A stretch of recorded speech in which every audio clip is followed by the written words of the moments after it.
On ne peut pas se départir de ce de quoi on n'est même pas attaché. On est ça. Et c'est éternel comme ça. L'invitation, c'est d'aller regarder qu'est-ce qui est là pour moi, à quoi je m'accroche, qui n'est pas qui je suis, qui génère de moi des comportements qui causent de la souffrance à d'autres. Et ça importe peu pour l'homme ou pour la femme.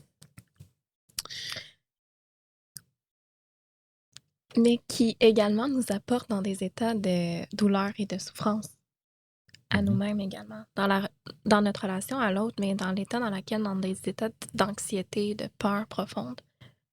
J'ai envie de faire la parenthèse là-dessus.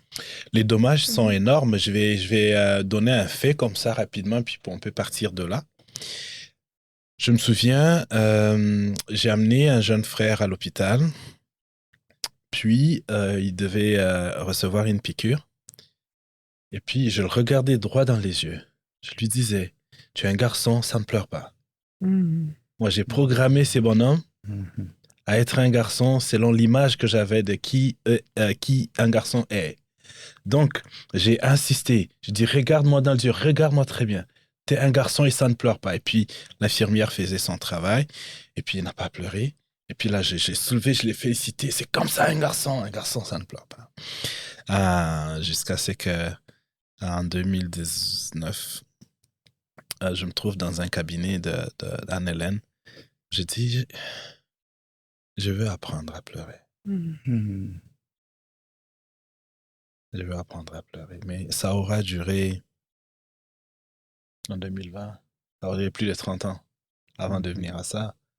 Avant de venir à cette conscience de, il y a quelque chose de supprimé, il y a quelque chose de non exprimé ou de mal exprimé, d'étouffé. Qu'est-ce que ça évoque pour vous, ce que je viens de raconter? Ben moi, ce qui me vient, c'est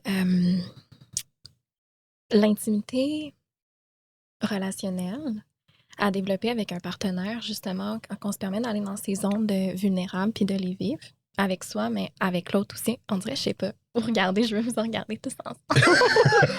Comme j'adore.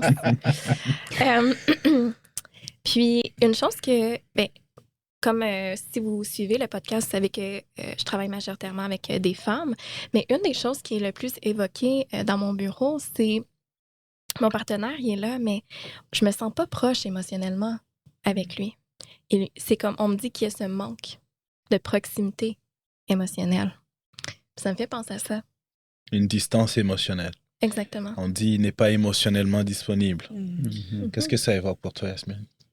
L'indisponibilité émotionnelle. L'indisponibilité émotionnelle, c'est souvent perçu comme de l'immaturité émotionnelle. Je dis bien perçu